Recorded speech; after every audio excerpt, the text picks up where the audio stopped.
Hey everyone, Rico Rivera here with Silicon East Real Estate powered by Guide. And today I have an amazing individual, one of my friends that's been in the business for over 20 years, just like me, Amy Parker, the appraiser with Appraise It Today. Amy, can you tell us a little bit about yourself? Yeah, no problem, Rico. Thanks for having me today. I am a licensed real estate appraiser up in Northern California, and I love appraising homes for private individuals who need to know what their home's worth. And when I'm not appraising homes, sitting at my desk writing reports, I'm out walking, hiking, enjoying wine, and trying to get some sun in. I love that. I love it. Well, today you're here because you actually were at a team meeting, one of our team meetings, and you brought this up, and I think it's a huge deal that a lot of people don't know about. And I just want to make sure to spread some knowledge out there to not only the real estate individuals, lenders, but also to the consumer that may be getting into this situation or have no idea why this is so. And what I mean by that is the new thing that you just brought up with Fannie Mae and their guidelines. And so I want to go into it a little bit. And the first one was slope ceiling areas. Can you tell us a little bit about that? Yeah, so Fannie Mae in April came out with new rules for appraisers to follow when they are measuring homes and reporting the gross living area of a house. So whether you're buying, selling, remodeling a home, these are all important things that you should know about. And when an appraiser decides how big your house is, they measure it. So Fannie Mae decided they needed to come out with some rules about how appraisers are measuring homes. So there's a standard across the board. So you just mentioned slope ceilings, and that's kind of one of the first big deals. If you have a home where part of the ceiling is sloped, maybe like an A-frame, the appraiser, when they show up at the house, is going to have to determine if that area with the sloped ceiling, if more than half of it has a ceiling that's 7 feet tall or higher, kind of like tall enough for LeBron to stand up on, or, any of these 6'11" guys that are playing basketball, or I think the Giants even have a new pitcher who's 6'11" right now. Anyway, if you've got a home where the second floor ceilings, more than half of it isn't 7 feet tall, the appraiser can't count that area as square footage anymore. Like zero square footage. If most of the ceiling is over 7 feet tall, then that will count as living area now. Okay. And in your opinion, what's the percentage of homes in the Sacramento area that have this situation going on?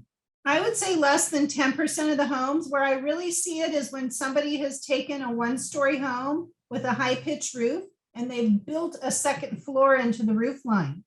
So you walk into that area and part of the ceiling is sloped where you hit your head, and other parts are, high enough for you to stand. And we see a lot of that. People might build a master suite up there. And I think going forward, it will be important to make sure that the ceiling height of those remodels and additions is over 7 feet tall, so they get the most money for that remodel.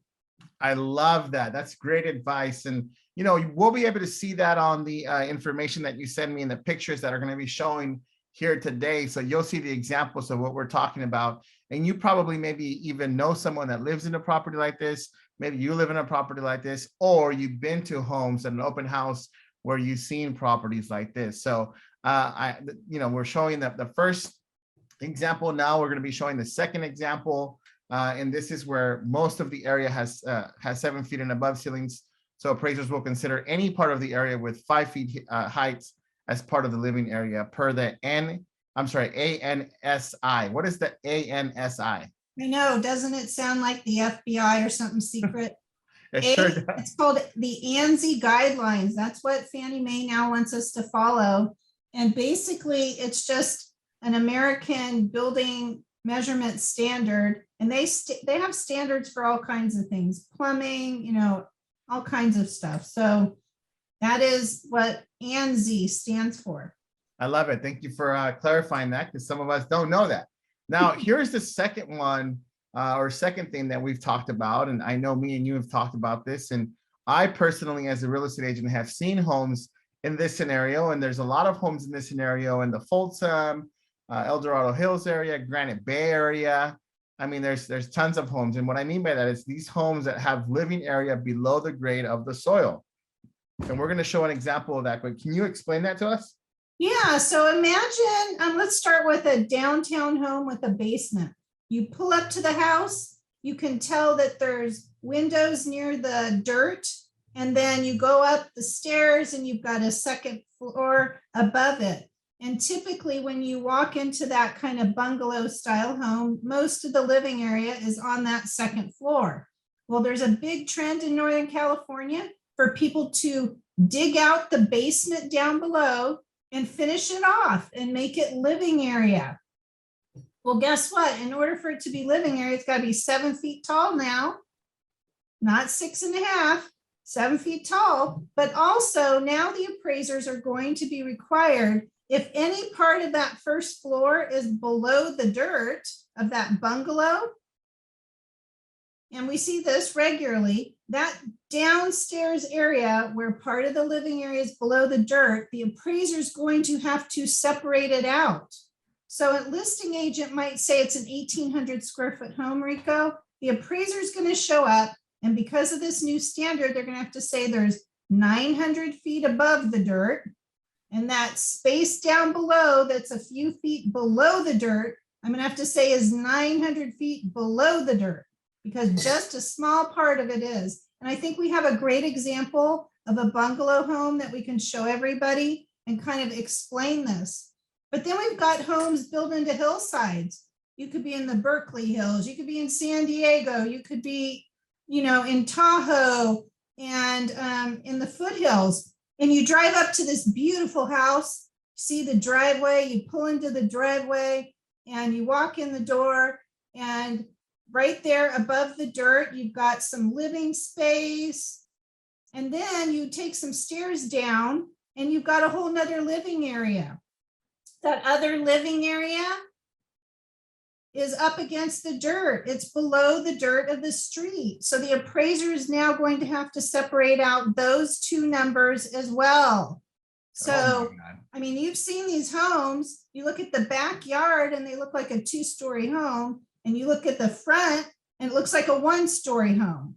Well, the appraiser is going to have to separate out the square footage, which is going to confuse a bunch of people. But the key is both areas still get value.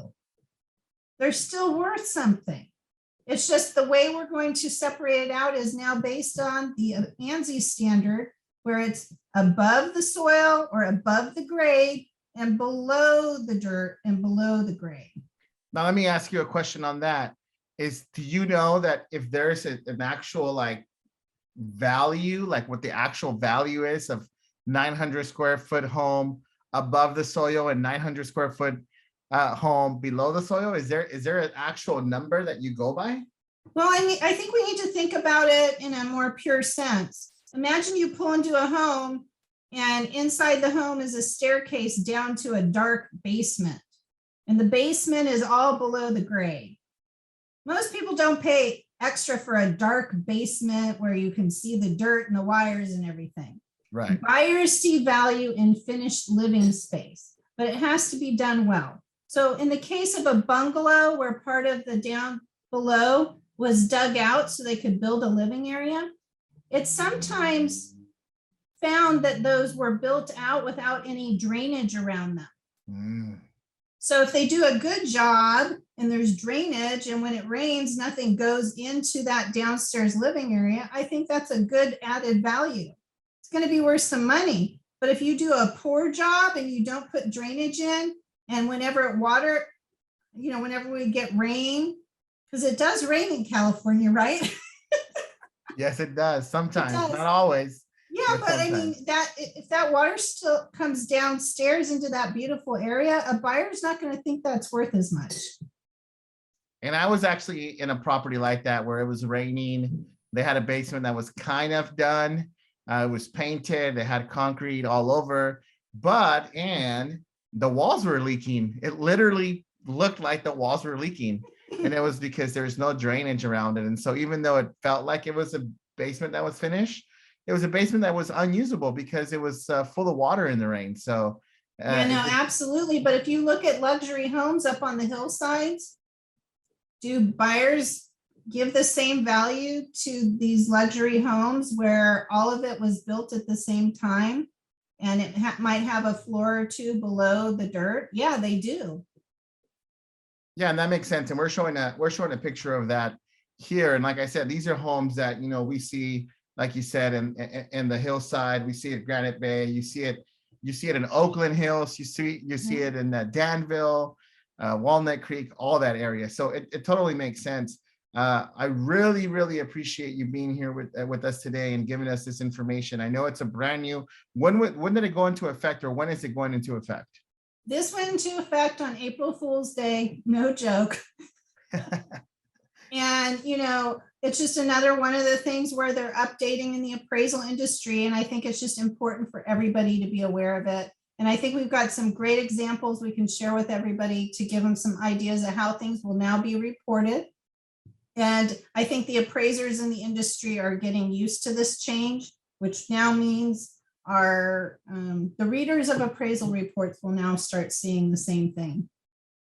Very cool. Well, how can we help you? Where can we get a hold of you? What's your bread and butter? What would you like to do? Give us some little information on that before we have to go. My dream clients are helping individuals who need help with an appraisal for an estate or divorce project. I love having cash buyers, people who are interested in having a home measured. It's right up my alley. And the best way to get a hold of me is visit my website at appraiseittoday.com. And you can fill out a request for services, check me out, and see how I can help you. I love it. Hey guys, make sure you share this with someone you think would love this knowledge. If you have any questions, you can get a hold of Amy. Of course, if you have any questions on real estate, you can get a hold of me. My information is below. Her information is below. Thank you so much for being here today. Thank you for tuning in. Make sure you share this and have a great day. Take care, everyone. Bye, Amy.